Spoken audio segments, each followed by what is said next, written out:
Soft computing में unit 4 है back propagation network. First part हम इसका डिस्कस कर चुके हैं अंडर यूनिट 3, जिसमें आपने परसेप्ट्रॉन पढ़ा था, काइंड्स ऑफ परसेप्ट्रॉन्स पढ़े थे। तो अब ये एक टेक्निक आता है हमारा बैक प्रोपोगेशन की, कि इसको समझिए कि बैक प्रोपोगेशन क्या होता है। It is the essence of neural network training. It is the method of fine-tuning the weights of a neural network based on the error rate obtained in the previous epoch. That means the iteration.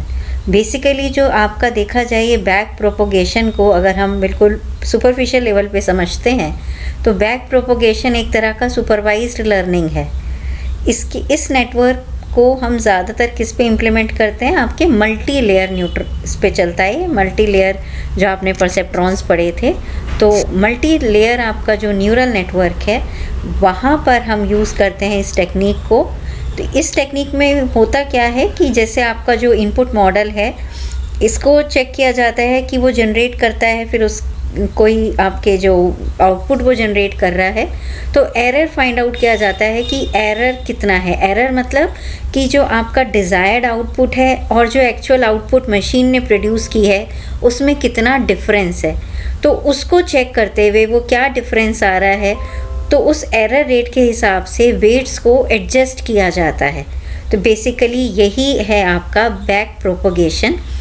So proper tuning of the weights allow you to reduce error rates and make the model reliable by increasing its generalization. तो ये generalization की तरफ जाता है कि previous उसमें कितनी error आ रही है, फिर accordingly वो आगे फिर से weights को adjust करता है और weight adjust होते होते तक हमको कहाँ पहुँचना है, हमारी desired output तक. तो back propagation in neural network is a short form for backward propagation of errors.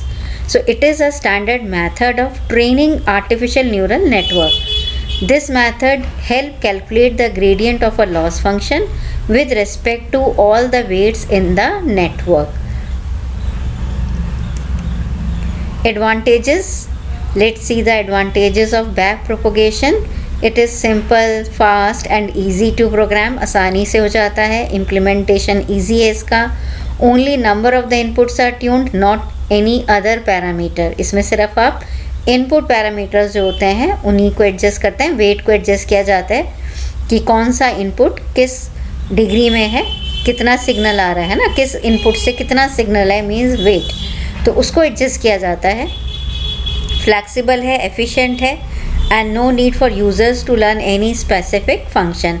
बहुत ज़्यादा कोई प्रोमिनेंट स्टडी की इसके अंदर हमें ज़रूरत नहीं है. डिसएडवांटेज क्या है, that it is sensitive to noisy data and irregularities. Now what exactly the meaning of this noisy data. Noisy data होता है कि जब आपके जो इनपुट्स हैं, जो डेटा है, उसमें हम कहें कि वो हमें बिल्कुल जो एक्यूरेट चाहिए उस तरह से नहीं है, या आप कह सकते हैं ना जैसे कुछ इम्प्योरिटीज़ मिक्स हैं, या इम्प्योरिटीज़ मीन्स कि एडिशनल डेटा भी है, कि जब आपका जो डेटा है, जो इनपुट्स हैं, वो ठीक से सॉर्टेड नहीं है, तो उस तरह के डेटा को हम कहते हैं नॉइसी डेटा. तो अगर प्रॉपर डेटा हमारे पास नहीं है तो नॉइसी डेटा होने की वजह से क्या हो सकता है कि आपका ये वाला जो मेथड है ये हो सकता है हमें इनएक्यूरेट रिजल्ट दे, प्रॉपर रिजल्ट्स हमें ना मिल पाएँ. Performance is highly dependent on the input data.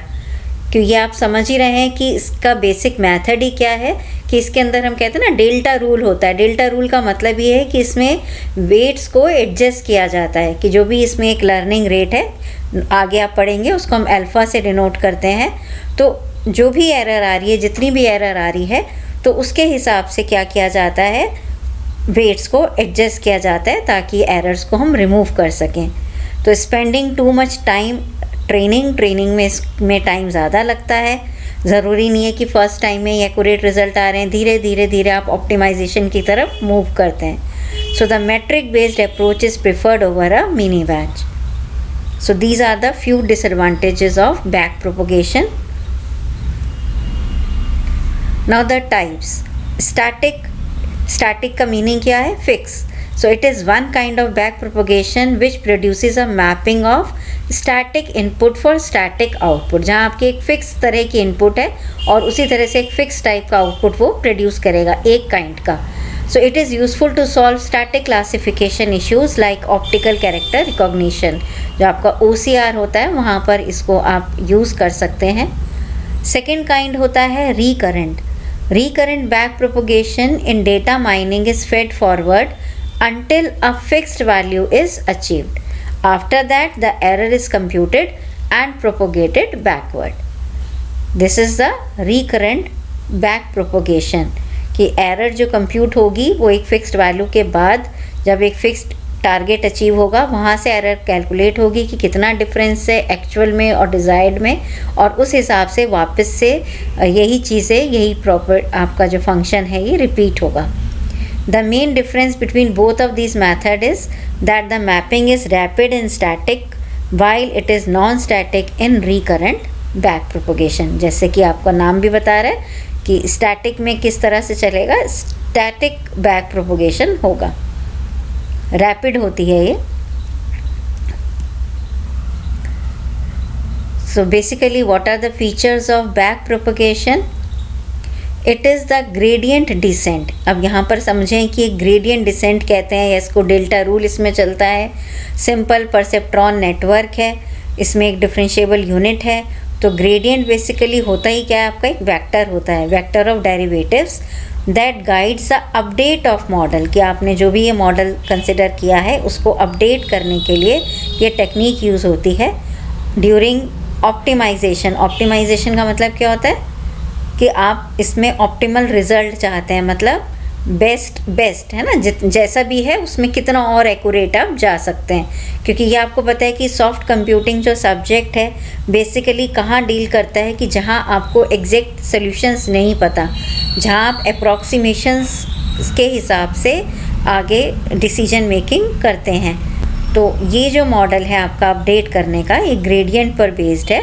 तो optimization to minimize a loss function, और यहाँ पर ही आप एक टर्म यूज़ करेंगे बायस, कि जो इनपुट हैं और जो वेट्स हैं उन दोनों के प्रोडक्ट्स जब आप एक सिग्मा फंक्शन समेशन करते हैं, जैसे W1 like x1 W1 plus x2 W2, ये आपने पढ़ा है परसेप्ट्रॉन में भी. तो ये जो सिग्मा है, ये जो समेशन आता है इनपुट्स और वेट्स का, इसके अंदर हम एक क्या ऐड करते हैं, बायस.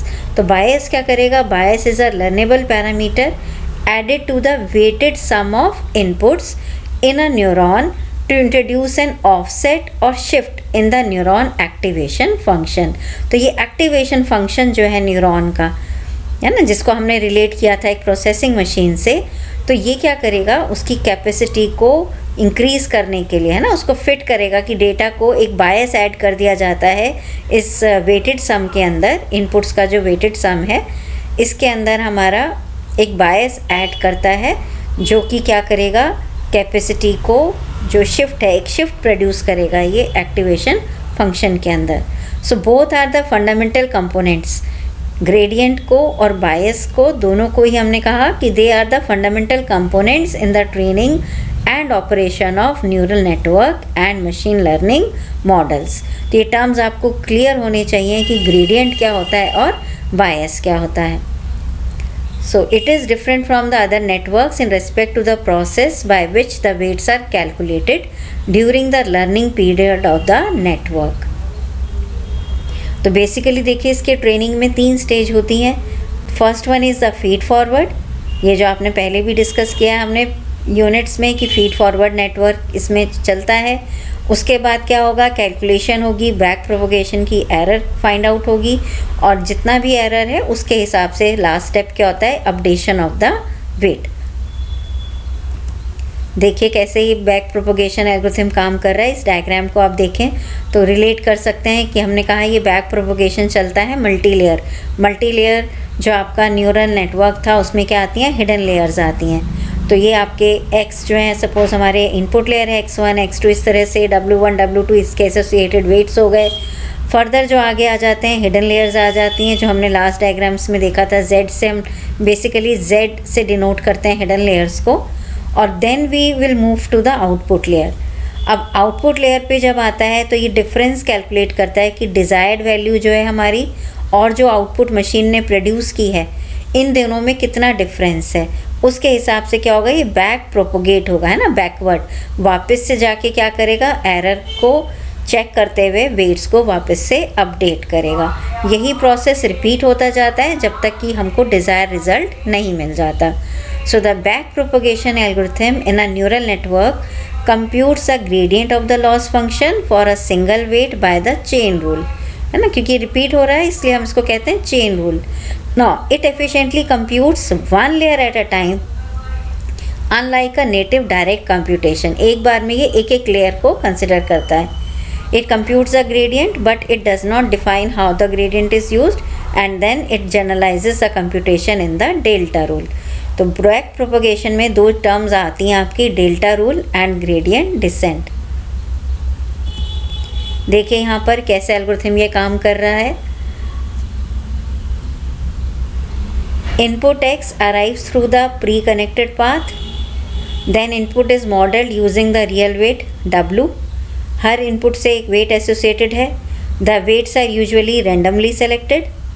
Then calculate the output for every neuron. हर न्यूरॉन की क्या निकालेंगे हम, output from the input layer to the hidden layer to the output layer. इस तरह से ये चलता जाएगा। फिर एरर जो आएगी आपकी, एरर कैसे कैलकुलेट होगी, एक्चुअल आउटपुट क्या आई उसमें से हमने डिज़ायर्ड आउटपुट को माइनस किया, क्या हमको डिज़ायर्ड था, क्या वो प्रोड्यूस कर रही है मशीन, तो जितना डिफरेंस है that will be the error. So travel back, फिर आप क्या करेंगे, एरर आ रहा है तो again you will travel back from the output layer to the hidden layer to adjust the weights such that the error is decrease. तो इस एरर को मिनिमाइज करने के लिए ये एक्चुअल आउटपुट का और डिज़ायर्ड आउटपुट का जो आपको डिफरेंस है ये मिनिमम करना है। ये डिफरेंस ही क्या है, एरर है। तो ये डिक्रीज़ करने के लिए फिर से हम ट्रैवल बैक करेंगे, वापस से वेट्स को एडजस्ट करेंगे और यही प्रोसेस रिपीट होता जाएगा जब तक आप डिज़ायर्ड आउटपुट अचीव नहीं कर लेते। ये सारे पैरामीटर्स देख लीजिए। टी टारगेट वेक्टर हो जाता है। डेल्टा जो डेल्टा रूल है, आउटपुट यूनिट की जो एरर है उसको हमने डेल्टा के से दिया। जो हिडन लेयर की एरर है उसको डेल्टा जे से प्रेजेंट करते हैं। और अल्फ़ा जो होता है हमारा, ये होता है बेसिकली लर्निंग रेट। ये अल्फ़ा जो है लर्निंग रेट है। की steps in the back propagation learning method, कि क्या क्या स्टेप्स हैं इसी को आप देखें तो सबसे पहले क्या होता है, forward pass. Input data is fed forward through the neural network. सबसे पहले इनपुट जो डेटा है वो आगे की तरफ जाता है। Each layer perform a weighted sum of its input followed by an activation function to produce an output. Individually हर लेयर, हर इनपुट लेयर अपना एक आउटपुट प्रोड्यूस करेगी। The outputs of each layer are pass to the next layer. इसी तरह से फिर वो आगे नेक्स्ट लेयर पर जाएगा। तो ये होता है हमारा फॉरवर्ड पास, जो कि फर्स्ट स्टेप है हमारा बैक प्रोपगेशन का। Next is the loss calculation. The output of the last layer is compared to the ground truth or the target values to compute a loss or error. Common loss functions include mean squared error or regression task and categorically cross entropy for classification task. Next is backward pass. Starting from the output layer and moving backward through the layers, the gradients of the loss with respect to each layer output are computed. Now these gradients are then used to compute the gradients of the loss with respect to the model's parameter, जिसको आपने कहा weights हैं और क्या हमारे पास बायस हैं। तो वही स्टेप्स हैं आपके कि पहले फॉरवर्ड पास होगा, कैलकुलेशन होगी लॉस की, फिर लॉस कैलकुलेट होने के बाद क्या होगा आपका, अगर एरर ज़्यादा है तो उसी हिसाब से फिर ये वापस से प्रोसेस रिपीट होगा, वो बैकवर्ड पास जाएगा, आउटपुट से वापस से हिडन लेयर्स के पास जाएगा। Gradient descent, the computed gradients are used to update the model parameter using an optimization algorithm. Repeat हो गए आपके स्टेप्स। इसी तरह से क्या है, मिनी बैचेस भी बना सकते हैं, ये ऑप्शनल है। In practice, training data is often divided into mini batches and the gradients are computed and averaged over each mini batch. Mini batch gradient descent can lead to faster convergence and better generalization. जैसे वही कि अगर आपने इसमें भी पढ़ा है कि अगर आप किसी प्रॉब्लम को छोटे छोटे पार्ट्स में डिवाइड कर लेते हैं तो उसको प्रॉब्लम को सॉल्व करना इजी हो जाता है और वो जल्दी भी आपकी प्रॉब्लम सॉर्ट आउट हो जाती है।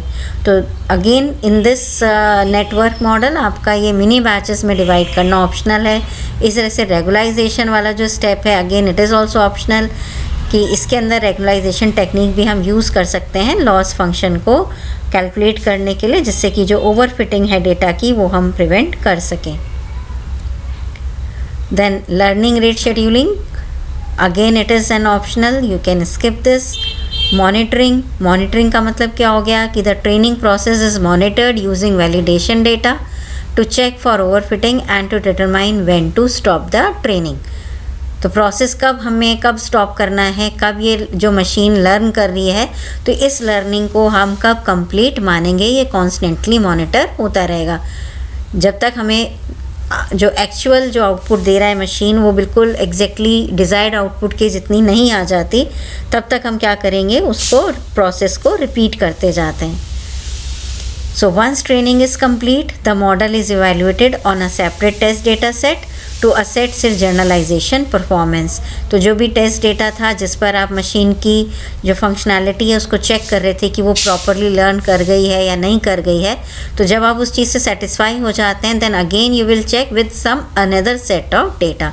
फिर आप उस डेटा को चेंज कर देंगे, दूसरे डेटा सेट पे भी चेक करके देखेंगे, तो ताकि ये पता लग जाए कि जनरलाइजेशन है या नहीं, एक परफॉर्मेंस जो है वो जनरलाइज्ड मशीन की हो गई है या नहीं हो गई है। So that is a evaluation, कि ऐसा तो नहीं कहीं वो एक पर्टिकुलरली डेटा सेट पे फंक्शन कर रहा है, तो you will keep on changing the data sets. आप डिफरेंट डेटा सेट्स ट्राई करके देखेंगे कि मशीन की परफॉर्मेंस कैसी है, कि वो अभी लर्निंग उसकी प्रॉपर है या नहीं, वो एक्यूरेट रिजल्ट हमें मिल रहे हैं या नहीं मिल रहे हैं। So these are the basically key steps in the back propagation method. So if we summarize it, back propagation is a foundational concept in deep learning and is used to train neural networks with many layers, है ना, multi layers पे ही basically काम करता है। और इसको बताया था हमने किस में आता है, एक तरह की ये सुपरवाइज्ड लर्निंग है, क्योंकि यहाँ आप क्या कर रहे हैं, डिज़ायर्ड आउटपुट है आपके पास। जैसे होता है ना, सुपरवाइज़र होता है, वहाँ पर एक टीचर है कि आपको पता है कि हमें वो क्या चीज़ हमको प्रोड्यूस करनी है, इस मशीन ने इनपुट जो आ रहे हैं उसको क्या आउटपुट जनरेट करनी है। जब तक उसके आउटपुट क्लोज नहीं आ जाती डिज़ायर्ड के, तब तक हम प्रोसेस को रिपीट करते रहते हैं, यानी कि हम मशीन को ट्रेन करते रहते हैं, ये लर्निंग चलती रहती है। तो यहाँ पर एक ये सुपरवाइज्ड की फॉर्म में जो लर्निंग होती है हमारी, उसी के काइंड में आता है हमारा ये बैक प्रोपोगेशन टेक्निक, जो बेसिकली मल्टी लेयर पर फंक्शन करता है, जहाँ पर हिडन लेयर्स होती हैं। So it efficiently computes gradients using the chain rule of calculus, enabling the optimization of complex model, and it has paved the way for the development of deep neural networks and their application to a wide range of tasks in machine learning and artificial intelligence।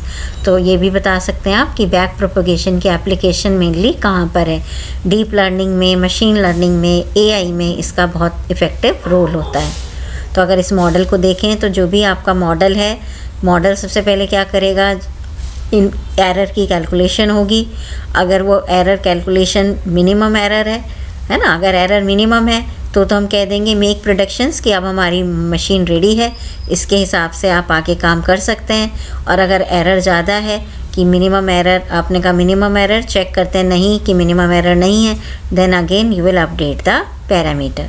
वापस से error की calculation होगी, वापस से check किया जाएगा और ये पैरामीटर अपडेट होते जाएंगे।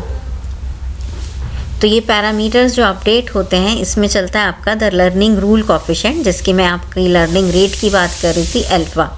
तो ये जो लर्निंग रूल कोफिशिएंट है, यही आपका क्या है, द लर्निंग रेट, कि इसके बेसिस पर हम ग्रेडियंट को क्या करते हैं, आपके जो एरर है जो जनरेट हो रही है, वेट्स को एडजस्ट किया जाता है। वेट्स के एडजस्टमेंट में ऐसा ही नहीं कि सीधे सीधे हम क्या करेंगे कि एक्चुअल आउटपुट से डिज़ायर्ड आउटपुट माइनस कर ली या एरर को ऐड कर दिया इनपुट के अंदर, तो हमारा जो है ये अपडेट हो जाएगा। इसमें क्या करते हैं हम, ये जो लर्निंग रेट है, इसका जो कोफिशिएंट है, ये अल्फ़ा मल्टीप्लाई करते हैं हम, जितनी भी एरर आ रही है कोई भी एक स्मॉल वैल्यू हम ले लेते हैं और अकॉर्डिंगली बार बार वेट को एडजस्ट किया जाता है। So it determines the step size at which the model parameters are updated during training. The choice of the learning rate can have a significant impact on the training process. तो बहुत ही efficient role होता है, effective role रहता है एक learning rate का, and the performance of the model, इसकी speed पर, इसकी परफॉर्मेंस पर मशीन का जो ये ट्रेनिंग मॉडल है ये बहुत ज़्यादा डिपेंड करता है। देखिए इसमें some effects of the learning rate coefficient. सबसे पहले आती है स्पीड, है ना, convergence speed. The learning rate affects how quickly a model converges to a solution. अच्छा, अगर बहुत जल्दी देखा कि बहुत जल्दी हमें रिजल्ट मिल रहा है तो ज़रूरी नहीं है कि वो ऑप्टिमल है, और अगर स्लो चल रहे हैं तो वो हमारे क्या होते हैं, स्टेप बाय स्टेप जा रहे हैं तो वो हमको एक ऑप्टिमल रिजल्ट्स आते हैं। तो हाई ज़्यादा स्पीड होने से भी क्या होगा, हमारे जो ग्रेडियंट लॉस है, ये जो एरर है, ये ज़्यादा जनरेट हो सकती है। तो how quickly a model converges to a solution. So a higher learning rate generally leads to faster convergence because it allows the model to take larger steps in parameter space. However, a very high learning rate can cause the model to overshoot the optimal solution and diverge. तो एकदम से अगर बहुत ज़्यादा high learning rate भी है तो वो भी सिस्टम के लिए करेक्ट नहीं है, वहाँ पे भी हमारा एरर हो सकता है, डिक्रीज़ होने की बजाय इंक्रीज़ हो जाए। Stability, a well-tuned learning rate helps stabilize the training process. If the learning rate is too high, the model's updates can be too large and cause oscillations or divergence. तो converge होने की बजाय क्या हो सकता है, divergence हो सकती है। That means कि infinity की तरफ जा रहा है, ज़रूरी नहीं है आपको उसमें accurate result मिल पाए। So if it's too low, the training process may become very slow. तो अगर ये आपका जो learning rate है, अगर ये बहुत कम आ रहा है तो भी ट्रेनिंग प्रोसेस भी बहुत ज़्यादा क्या हो जाएगा, स्लो हो जाएगा। तो कहना क्या चाह रहे हैं कि जो आपका एक ही जो लर्निंग रेट कोफिशिएंट है, जिसको हम बेसिकली अल्फ़ा से डिनोट करते हैं, तो ये बहुत ज़्यादा सिस्टम की जो हमारी ट्रेनिंग मशीन है उसकी स्टेबिलिटी को, उसकी स्पीड पर, सब पर ही असर डालता है। तो ये जो है इसका बहुत ज़्यादा हाई या बहुत ज़्यादा लो, ये दोनों ही कंडीशंस जो हैं करेक्ट नहीं है मशीन लर्निंग के लिए। तो इसका मॉडरेट वैल्यूज़ अगर आती हैं तो हम ऑप्टिमल रिजल्ट्स की तरफ जाते हैं। तो local minima and escape in non convex optimization problems, है ना, जैसे डीप लर्निंग है, local minima can be a issue. A higher learning rate might help the model escape from shallow local minima, but it could also make the optimization process more prone to overshooting and instability. तो local minima जो है ये भी क्या कर सकता है आपका, जो अगर हाई वैल्यूज़ आती हैं तो इससे भी सिस्टम जो है वो इंस्टेबिलिटी की तरफ जा सकता है। तो मेनली तो आपके जो लर्निंग रेट कोफिशिएंट है, इसमें मेनली इसका जो स्पीड और स्टेबिलिटी है, these are the two key factors. Generalization, the learning rate can affect a model's ability to generalize to unseen data. If the learning rate is too high, the model may fit the training data too closely and not generalize well. बहुत high होगा तो सब generalized का मतलब क्या होता है कि हर तरह के डेटा सेट पे जो वर्क करे, तो जर्नलाइजेशन भी अफेक्ट होगा। अगर ये बहुत जल्दी लर्न कर लिया, दैट मीन्स बहुत ज़्यादा आपने देखा कि अनसीन डेटा की तरफ, क्योंकि जो डेटा सेट दे रहे थे उस पर तो वो प्रॉपरली वर्क कर रहा है, बट अगर आपने थोड़े वैल्यूज़ चेंज करी कि लर्निंग रेट अगर उसका टू हाई हो जाएगा तो भी आपको यहाँ पर जनरलाइजेशन अफेक्ट होगा। So conversely if it is too low, the model may underfit the data. तो टू हाई या टू लो, ये दोनों ही कंडीशंस को हमें अवॉइड करना है। Fine tuning during the training process, it's common to use learning rate schedules और techniques like learning rate annealing और adaptive learning rates to adjust the learning rate over time. So this can help balance the initial exploration phase with later fine tuning. तो क्या होना चाहिए, जो आपका learning rate coefficient है ये एक मॉडरेट वैल्यू की तरह हमें लेना है ताकि हमारे पास एक बैलेंस वे में आउटपुट आ सके. तो these are some other points. Batch size interaction पे भी डिपेंड करता है. हाइपर पैरामीटर ट्यूनिंग है. फिर आपका एक जो हमने ऑप्शनल में लिया था रेगुलराइजेशन, ये स्टेप्स भी हम चेक कर सकते हैं. तो the learning rate can also interact with the batch size use during the training. Batch size मतलब कितना डेटा हमने लिया है ना. स्मॉल साइजेस में क्या होगा, अगर स्मॉलर बैच साइजेस होंगे they may require the smaller learning rates. और इसी तरह से कितना आपने डेटा लार्जर बैच साइजेस लोगे तो इसमें आपका लार्जर लर्निंग रेट्स आएंगे. So in practice finding the right learning rate often involve experimentation. है ना, कि आपको बार बार वेट्स को एडजस्ट कर रहे हैं, एक्सपेरिमेंट वाला ये प्रोसेस हो गया। तो यहाँ पर आपका जो करेक्ट आप राइट लर्निंग रेट कैसे पता चलेगा, कैसे हमारा लर्निंग रेट, ये हमको एक्सपेरिमेंट्स कर करके देखना पड़ेगा। तो researchers and practitioners often start with a reasonable range of values and then use techniques like learning rate schedules और automatic tuning algorithms to adapt the learning rate during the training. तो small values से start किया जाता है with a reasonable range of values, है ना, बहुत ज़्यादा कम भी ना हो, बहुत छोटी वैल्यूज़ भी नहीं लेते लर्निंग रेट की, और ना ही हम बहुत ज़्यादा हाई रखते हैं। The goal is to strike a balance between fast convergence and stable, accurate learning.